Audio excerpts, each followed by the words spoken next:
You're listening to the 20% Podcast, powered by the 20% Collective, a community of trailblazing women financial advisors redefining what it means to build a firm on your terms. No fluff, no ego. Just bold conversations, fresh perspectives, and real-world strategies to help you lead, grow, and own your success. This is the 20% Podcast. Hi, welcome to the 20% Podcast. I'm your host, Kathy Curtis, and I'm excited to share my conversation with Stephanie McCullough, founder of Sophia Financial. Stephanie launched her firm in 2011 after 14 years as an advisor with one clear goal: help women feel more confident about money and reduce the stress around it. She saw too many women feel intimidated by finances or underserved by an industry that didn't truly listen, and she built her firm to offer holistic, human-first planning instead. In this episode of the 20% Podcast, we talk about how Stephanie attracts women clients through clear, values-driven messaging, why she uses a paid planning engagement before ongoing work, and how she's approached marketing and social media over the years. We also touch on AI, what the industry gets wrong when serving women, and why more women advisors need to speak up about the work they do. Stephanie also shares her belief that the world improves when more women control more wealth, and how she measures success by impact, not just growth. If you care about building a mission-driven firm and serving women well, this episode will resonate. With that, let's get into my conversation with Stephanie McCullough. Do you attract women mostly? And if so, what are you doing? How are you messaging, and what's your contact like and your content like? I mean, I think I've listened to so many people talk about, your messaging, and you want to repel as many people as you attract, right? And so I have redone my wording on my website quite a few times, but I'm pretty happy with it, right? It takes a softer stance. It says things like, are you tired of dealing with this stuff alone? And, admitting right up front that money is emotional. So of course, we've got to talk about all the things that impact and are impacted by money in order to get to good financial advice, and that's everything, right? Like, that's your people and your relationships and your emotional stability, and it's everything. So we got to talk about it all. So I kind of put that out there very clearly to try to take back this idea, it's going to be all spreadsheets and stock analysis. And so if someone's looking for stock analysis, go elsewhere. That's not me. If there is a male prospect that walks in your door, or you see on Zoom, you meet on Zoom, and your instinct is, this isn't going to work, how do you handle that? We always do a paid planning project before someone comes on as a full-time ongoing client. That can give an opportunity, like, instead of just going on my first gut instinct, we'll do a one-time 90-minute consultation. We'll give, our deliverables and takeaways, and then we'll say, hey, I haven't had many people I've had to say actively, like, you're not a good fit. I think it just maybe becomes obvious. And if they're not that great a fit after the planning project, we're not pitching them on working together long term. I see. Okay, so can you detail this process out just a little bit more for the listeners? Because that's very interesting. We've got two different versions. We've got a bite-sized, a one-time 90-minute consult where we just try to answer a couple burning questions. And then some of those clients become ongoing full-time clients, and we'll kind of fill out the rest of the plan in the first year. And some people want the full-on, comprehensive planning engagement up front. And some people assume they're going to keep working with us. We never assume it. Okay. To us, it's an engagement and it's finished. And then they can decide if they want help implementing and going forward. Great. They can sign up for phase 2. And if not, okay. How do you charge for these plans? We charge $500 for a 90-minute session, and that's probably going up in January. And $5,000 for the full-on plan, which is probably usually 5 or 6 meetings. Is there anything over the years that you stopped doing because it conflicted with your mission? Oh, that's a good question. I remember the old days when we used to mail out the statements. Like, we had to produce them and mail them out, and we would collate them, and we'd get the letter, we'd get all the copies, and we'd send them all out. And now it's all, online through Orion, and they get emails. I think very few clients actually look at their statements. Here we are thinking they're looking at them, and they're like, wait, what's my Orion login again? I'm like, what? You haven't been going in and looking? No, they haven't been. So we do it. I mean, it gets done, but I don't know that there's a heck of a lot of value in it. Before a client meeting, we're going to print out what's it done on a rolling 1-year basis because they're probably going to ask. We don't lead with it. But I mean, I used to spend time every quarter, like making sure I was up on, what did the different prognosticators say about the markets and what are the different funds that maybe they own have been doing. But people don't ask so much, big picture. They want to know we're paying attention. But like presenting it, certainly I don't write to clients about what's going on in the market. So you have a team. Yes. And do you make sure when you hire that your team is aligned with this mission of yours? And how do you go about that process? I mean, I have to say I've been very fortunate in that we have 5 people. So I've got 4 team members. 3 of them I inherited from my father's business. They've been around a very long time. I've known them forever. They've known me forever. And I just knew that they were a fit. And then our newer person who came on about 3 years ago, who Janice, our junior advisor, she did some para planning for us for about a year and a half. And so she really dug in and saw our process. And, it was very different from where she had come from before.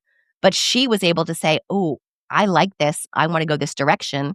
And then she joined us full time. When you started Sophia Financial, did you take on clients from your dad's practice, or did you start from scratch, or how did that work out for you back then? I started I was still within his RIA, right? I was a DBA doing business as, so that was nice. I didn't have to start my own infrastructure or that kind of stuff. That was there. We had a chief compliance officer, we had a trading team, we had operations. So that, I feel like I got a little bit of a cheat on that. I did go out and build my own client base. And there were some clients who came to me from him, but mostly came from my own out there networking and finding people. Okay, so this is one of your areas of expertise that I want to talk about a little bit, and that is your ability to use media, social media, and media in general in a very positive way. So how did you begin? Did you have a strategy? Did you hire someone to help you with marketing? Yeah, I think I started, there was a local marketing consultant that I had met out in my networking groups. And I wanted her guidance, and she wanted me to sign up for a retainer thing. And I was like, oh, no. How about just a couple sessions? And of course, then I ended up working with her for like 3 years. But it was more of a consultative because I didn't feel like I had much money to spend. So we would sit down every so often and come up with strategy, and then I would go implement, which was, sporadic at best. But then a few years ago, I decided I should hire someone to be posting on social media for me just for the consistency. And I have to say that has paid off. And I would approve everything that goes out. But, even if I don't get a lot of engagement, I would run into someone, like I'd go to a college reunion. They're like, oh my gosh, I love your stuff on LinkedIn. Like, could you give me a like or a comment every so often? It's like, Exactly. I feel like no one's listening, but I guess they are. Yeah. So you waited to hire. I just I want, did. do you think you should have hired earlier? A marketing help? I don't know, because it's also one of those things where at the beginning, you as the advisor might have more time to spend on that because you don't have as many clients yet. So, I had more time to be going on to, at the time, there was a lot of Facebook and LinkedIn and engaging with people and following the people I just met at an event and, reaching out to them. And then there was less time. So I don't know. I think. But you're an outgoing person and Yes, you like doing that, I'm guessing. I do. Yeah. A lot of advisors hate social media and don't want to do any of that kind of work. And so Right. that's where the conflict comes in. Should they Yeah. hire someone to do it earlier on, so that it's more effective over a long period of time or not? Sometimes I think people should hire earlier. Yeah. Yeah. No, it's not bad because the consistency really is key, both for the algorithm and for people just, you being at top of people's mind. But I think, that the key is to have someone who's really going to listen to you and try to take on your voice and not say things that you wouldn't be saying. Right. That's not always easy. No, it's not. Especially, I think, some of these pre-canned advisor things that maybe are trying to sound like every other advisor, and I'm not sure that is the most effective. No. Which brings up another question. How are you using AI in your practice these days? So, different team members are using it, I think, in different ways, kind of for their own research, or maybe, polishing up a client email if they're trying to say something just right. I have dabbled here and there, especially on, trying to come up with maybe like a visual depiction of something to share with clients. But I have to say, I haven't gotten super consistent with it yet. Okay. Is there any reason why you haven't? It's not interesting to you? Regulations? Time. Okay. It feels like it does need a dedication of time to get over the learning curve and feel comfortable. And a women's group I'm in had a kind of a mastermind with a AI coach that was really helpful. So we had like 6 or 8 sessions with this guy. We all pitched in and paid him together. And that definitely got me over even the hump of feeling comfortable getting in there. And plenty of people encouraged me to do it. And, I'm not going to be doing it in the evening. It's just not one of those things that I find fascinating enough to take over where I might be either reading a novel or just relaxing with my family. Yeah. So, and during the day, there's been other things to do. Let's talk about what success looks like to you. Beyond growth, beyond AUM, beyond any kind of metric. And do you feel that you've reached the level of success that you would like to?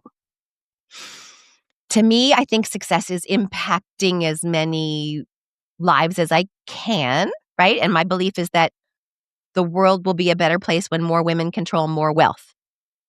So if I can help more women feel comfortable stepping into roles, having more money, controlling more money, and feeling confident in that position, I just think the world will be better. So, and even just reducing their money stress so they can go out and make the world a better place in their own way is a gift. So, I mean, I'm turning 59 in a couple of months. So I figure I've got, 7, 8, 10 years-ish to keep doing this work. So yeah, I would like to build so that not only do we help more people between now and then, but the company continues helping people after I step down. So when you look at our industry, and you've been in it for many, many years, what do you think it does right, and what do you think it does wrong in serving women clients? Ooh. Oh, do we have another hour? That's a big question, Kathy.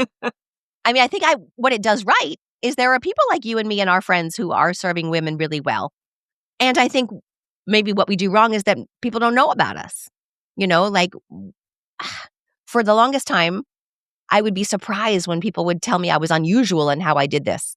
I was like, what are you talking about? All my friends work in similar ways. They're like, yeah, but apparently we're hanging out with advisors who are not kind of the norm. Or, I'm in an area outside of Philadelphia, literally in my office park. There's, 25 different financial advisory firms probably. Wow. There's like 4 on the floor that I'm on in this building. And probably not all of them are doing things the way we do them, right? The financial planning first, the very holistic, the human first type of advice. So, I feel like a lot of women are still turned off not only from joining the profession, but from engaging with the profession. Because when they go out and shop for an advisor, you and I are not what they're finding. So what's one belief or behavior you wish more women advisors would let go of? Women advisors should let go of? Yeah. I don't know. I love the women advisors I know. What about that they should do more of? I think we all need to toot our own horns more and get comfortable shouting from the rooftops what we do and putting it out on social media and knowing it's not selfish. You're not bragging about yourself. You're letting the world know that women advisors are out there and that, maybe we have a potentially different approach to this money conversation. People feel uncomfortable being in the spotlight or, talking about themselves. Oh, okay, but it's not all about you, right? It's others who might want to join the profession or career changers or even just clients who are going to work with someone else knowing, oh, yeah, there are cool advisors out there. I can leave this bozo I inherited from my parents. Are you involved in any organizations that mentor women? Or I'm sure you have lots of women contact you about your experience. I have tried to go back to my alma mater and talk to students about our profession. And I've finally realized that I need to stop going back to the finance department. I need to go to like the psychology department, the behavioral kind of science people. Yes. And try talking to those folks. But I don't know those professors. That's my goal for next time. I like that idea a lot. Yeah. And just kind of broaden their idea of what might be possible with their degree. Right. So what kind of legacy do you want to leave? And do you see yourself when you are done doing more in the industry, or do you think you just want to retire, go off in the sunset and travel with your husband? I don't know. Now, after I say people shouldn't worry about looking selfish, now when you ask the legacy question, it brings that up in me like, who am I to think I deserve a legacy? Right. And, I am proud that there are a couple women who have worked for me over the years, whether in an internship role or other roles that had been heading out of the profession because they had been in toxic workplaces.